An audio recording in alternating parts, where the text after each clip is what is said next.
आज की कहानी का विषय है राम की कसम खाकर राम से ही क्यों लड़ने चले हनुमान।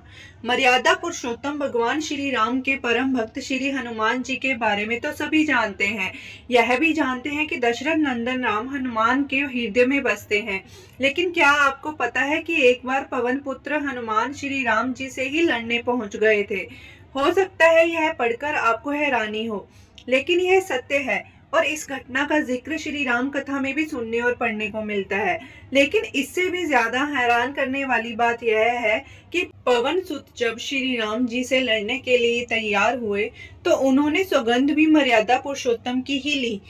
आइए जानते हैं कि ऐसा क्या हुआ था कि श्री राम के परम भक्त पवन सुत को उनसे युद्ध करना पड़ा। कथा मिलती है कि एक बार सुमेरु पर्वत पर सभी संतों की सभा का आयोजन हुआ। कैबर्त देश के राजा सुकंत भी उसी सभा में सभी संतों का आशीर्वाद लेने के लिए जा रहे थे। रास्ते में उन्हें देवऋषि नारद मिले। राजा सुकंत ने उन्हें प्रणाम किया। इस पर श्री नारद जी ने उन्हें आशीर्वाद देकर यात्रा का प्रयोजन पूछा। राजा सुकंत ने उन्हें संत सभा के आयोजन की बात बताई। इस पर नारद मुनि ने कहा, अच्छा है, संतों की सभा में जरूर जाना चाहिए। ऐसा कहकर सुकंत को जाने का आदेश दिया। सुकंत जैसे ही सभा में जाने के लिए प्रस्थान करने लगे, तैसे ही नारद जी ने उन्हें आवाज दी। इसके बाद कहा कि जिस सभा में जा रहे हो उसमें सभी को प्रणाम करना, लेकिन ऋषि विश्वामित्र का अभिवादन बिल्कुल भी मत करना। इस पर सुकंत ने पूछा कि यह तो उचित नहीं है। तब श्री नारद जी ने कहा कि तुम भी राजा हो, वह भी पहले राजा ही थे, अब संत हो गए हैं, मत करना प्रणाम।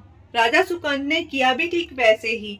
सभा के समाप्त होते ही विश्वामित्र जी श्री राम जी से मिलने पहुंचे। वहां पहुंचकर उन्होंने बताया कि उनका अपमान हुआ है। वह उसे भूल भी जाते, लेकिन यह तो संत परंपरा का अपमान है। राम जी ने पूछा, गुरुजी क्या हुआ? तब विश्वामित्र जी ने कहा कि मेरा अपमान हुआ है। राम जी ने पूछा, किसने किया है?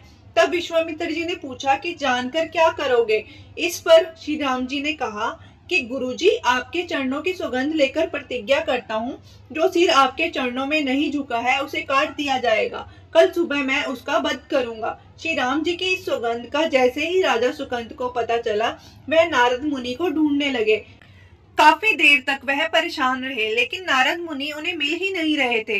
व्याकुल होकर जब वह रोने लगे, तब नारद जी प्रकट हुए। सुकंत ने हाथ जोड़कर उन्हें सारी बात कह सुनाई, साथ ही प्राण दान की विनती की। इस पर नारद जी ने उन्हें माता अंजनी की शरण में जाने की सलाह दी। यह भी कहा कि अगर उन्होंने तुम्हें बचाने का वचन दे दिया तो तुम जरूर बच जाओगे। लेकिन यह भी कहा कि वह किसी को यह नहीं बताएंगे कि नारद जी ने उन्हें यह सलाह दी है। राजा सुकंद के रोने की आवाज सुनकर माता अंजनी बाहर पहुंची। तब उन्होंने कहा कि माता, मुझे बचा ले, अन्यथा विश्वामित्र जी मुझे मार डालेंगे। इस पर माता अंजनी ने सुकंत को उनके प्राण बचाने का वचन दिया। उन्होंने कहा कि तुम शरण में हो, तुम्हें कोई नहीं मार सकता। इसके बाद राजा सुकंत को विश्राम करने के लिए कहा। शाम ढले जब हनुमान जी माता अंजनी के पास पहुंचे तो उन्होंने सारी बात बताई, लेकिन सुकंत को बुलाने से पहले पवन सुत से सौगंध लेने को कहा। तब श्री हनुमान जी ने कहा कि वह श्री राम जी के चरणों की सौगंध लेते हैं कि वह सुकंत के प्राणों की रक्षा करेंगे। तब माता अंजनी ने राजा को बुलाया। हनुमान जी ने पूछा, कौन तुम्हें मारना चाहता है? तब सुकंत ने बताया कि श्री राम उन्हें मार डालेंगे। इतना सुनते ही माता अंजनी हैरान रह गई। उन्होंने कहा कि तुमने तो विश्वामित्र जी का नाम लिया था। तब राजा ने कहा कि नहीं, वह तो मरवा डालना चाहते हैं, लेकिन मारेंगे तो राम ही। हनुमान जी ने राजा सुकंत को उनकी राजधानी में छोड़ा और श्री राम जी के दरबार में पहुंचे। वहां पहुंचकर उन्होंने राम जी से पूछा कि वह कहाँ जा रहे हैं। तब मर्यादा पुरुषोत्तम ने बताया कि वह राजा सुकंत का वध करने जा रहे हैं। तब हनुमान जी ने कहा, प्रभु, उसे मत मारिए। राम जी ने कहा कि वह तो अपने गुरु की सौगंध ले चुके हैं, अब पीछे नहीं हट सकते। हनुमान जी ने कहा, प्रभु, मैंने उनके प्राणों की रक्षा के लिए अपने इष्ट देव यानी कि आपकी सौगंध ली है। तब राम जी कहते हैं कि ठीक है, तुम अपना वचन निभाओ, मैं तो उसे मारूंगा। हनुमान जी राजा सुकंत को लेकर पर्वत पर पहुंचे और राम नाम का कीर्तन करने लगे।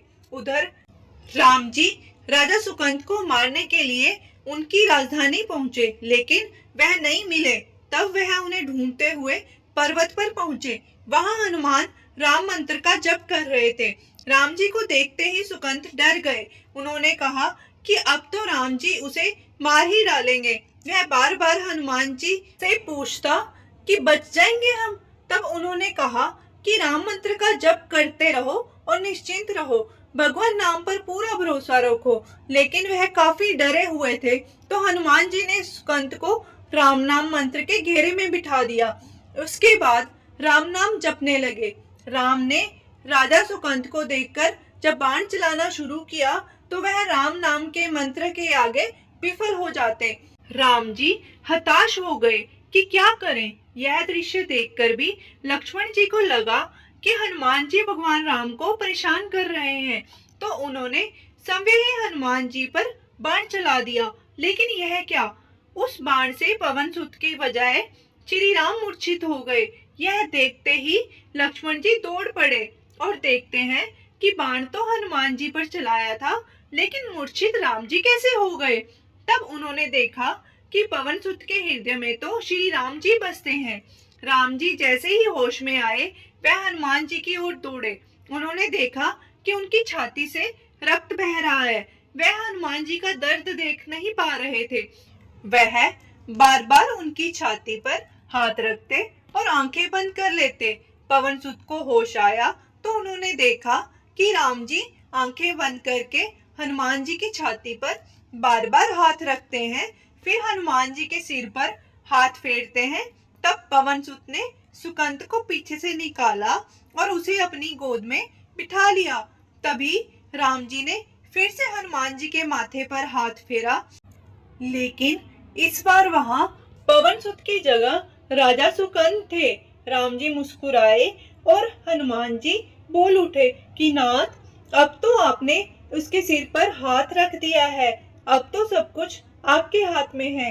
इसकी मृत्यु भी और जीवन भी, आप ही सुकंत के जीवन की रक्षा करें। राम जी ने हनुमान जी से कहा कि जिसे तुम अपनी गोद में बिठा लो, उसके सिर पर तो मुझे हाथ रखना ही पड़ेगा, लेकिन गुरु जी को क्या जवाब देंगे। तभी हनुमान जी को विश्वामित्र जी सामने से आते दिखाई पड़े।